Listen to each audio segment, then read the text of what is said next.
friends. Let's do this. So today is going to be a little bit different.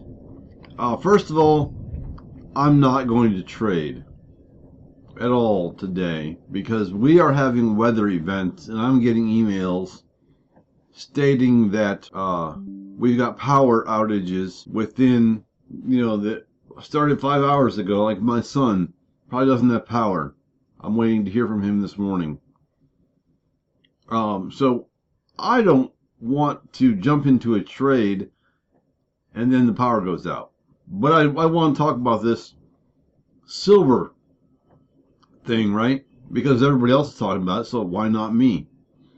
The one thing that none of these talking heads can prove to you beyond a shadow of a doubt that I can is that they have a brain. Now, how can I prove that? Well, I have the word of renowned neurosurgeon. He's one of the best in the state of Ohio. I could have went to maybe John Hopkins, but I'm not a president, right? So outside of John Hopkins, the University of Cincinnati is in the top 3, and the head of their neurology department did my surgery. And so he didn't come out and say, hey, I cut up on a guy's head and there was no brain. If that had happened, you'd have heard about it, right? So what we can derive from that, and what as traders what we need to do is we need to understand how to derive information from either other information or the absence of information. Okay, so I am the only talking head out here who talk about silver who has definitive absence of evidence to prove that I have a brain. I also have the SMAX, the VMAX, and the LMAX. Now, let's talk about this, right? So, this whole silver go up thing, right? Now, here is why I am not I don't believe in long-term holds, right? So I've been watching this guy who's talking about the silver thing for a few weeks now, and he publishes this video, this emergency alert video. So apparently Saturday night, it was Friday night, I don't know. It was like super late. It's the middle of the night, right? JP Morgan Chase calls the Fed. So the guy makes a video, and he speculates on this call, what this call could have been about. And he says, reliable sources.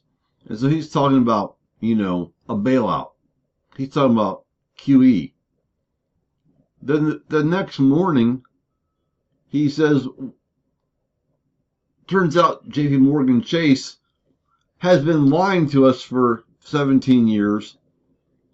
When they bailed out Lehman Brothers, they inherited a short position on silver, and while they've been playing the devil's advocate against silver, they were quietly buying physical silver, right? And so the shortage of physical silver, while in the manufacturing side they can't make more as fast as they may need it, turns out JP Morgan Chase is holding 750 million ounces of physical silver. So the long plays, based on the data, based on the fundamentals, you got to understand these financial players, they think they're untouchable. And government fines, if you're going to make $1 trillion, what is a $1 billion fine or $100 billion fine? First of all, do you actually ever pay the fine, or do you spin off that division into another company and file Chapter 13? Do you drag out the payment? And then let's say you don't. Let's say you're an honest actor and you take your punishment, right? What difference does it make? What do you care? So you made $1 trillion less a little tiny fee. So a trader You know, you got to stop thinking about how much can I save in transaction fees, because that's not a realistic way of looking at it. That's not how these players make their money. It's like the cost of doing business, right? You want to sell Ferraris, you got to invest in property in Dubai or in Beverly Hills, right?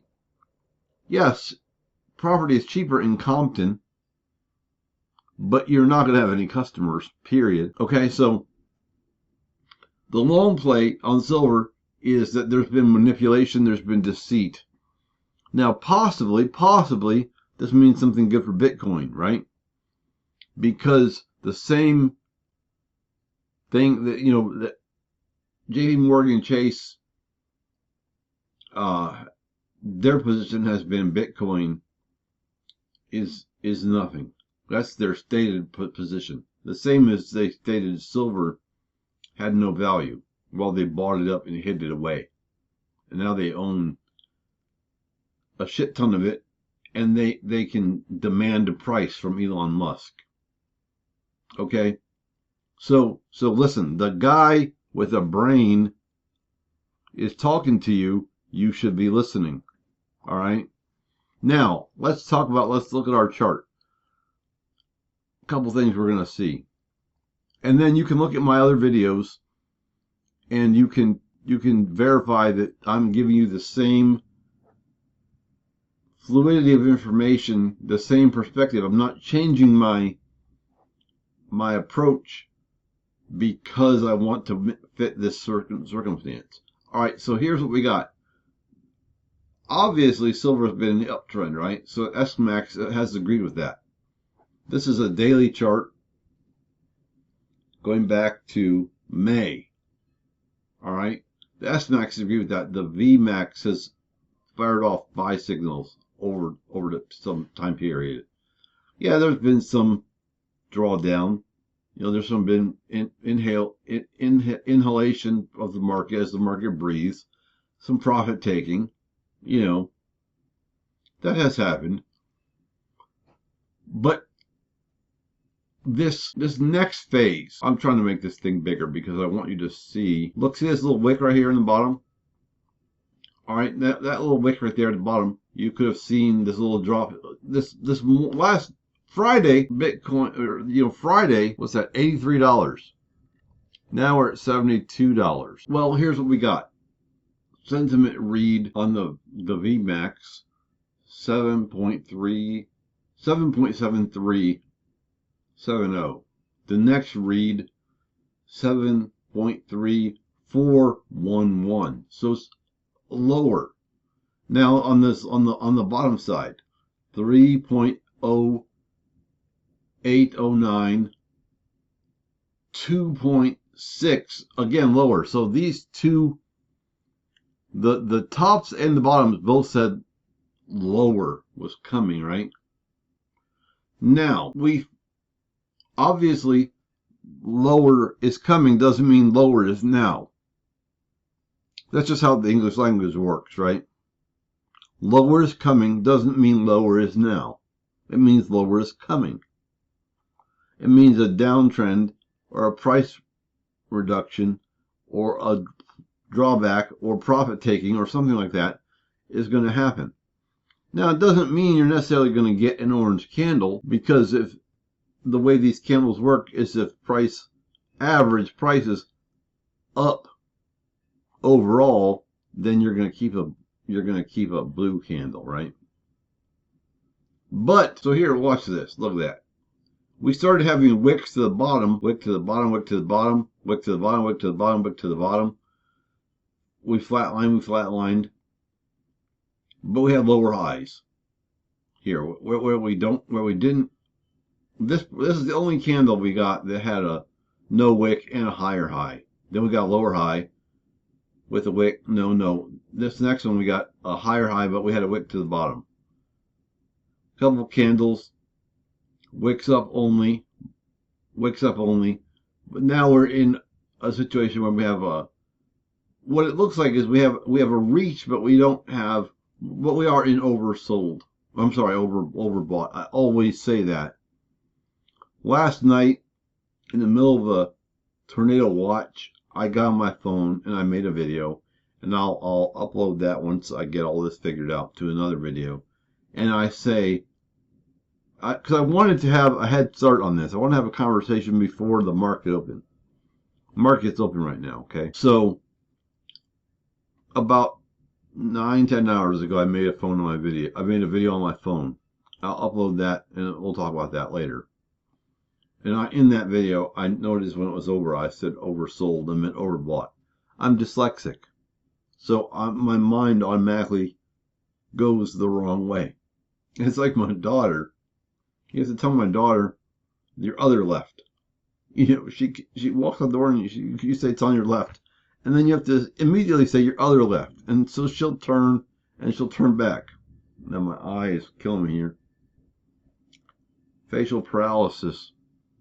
I can't blink my eye, so it dries up real fast, right? So we're about done here. So anyway, so listen, we're in oversold. Now, does this mean the price of silver will not go up? It does not mean that. What this means, the reason I'm making this video is I want to show you how even in the most extreme situation, the SMAX, VMAX, and LMAX, because if you notice here, we got that link to the bottom, but we're still getting buy signals, right?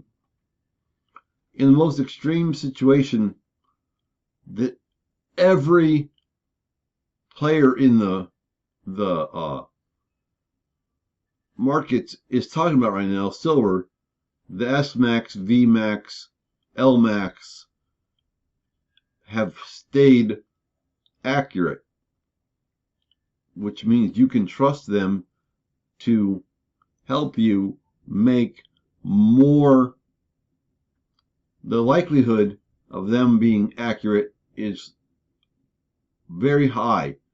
Listen, maybe if we only had the VMAX, maybe if we only had the SMAX, maybe if we only had the LMAX, that your confidence could go down. But we've got 3 of these things built on top of each other. Now, I have no idea why. Oh, that's the VWAP. Yeah, so the VWAP is, I was like, what is this line, right? Look at that. That's something you rarely see, is the VWAP running inside like a moving average. Interesting. Interesting. I was like, why are there moving averages on my screen? But if you notice, the deviations have been respected significantly, right? All right. So I think that's it for now. The guy with the brain is going to go eat breakfast.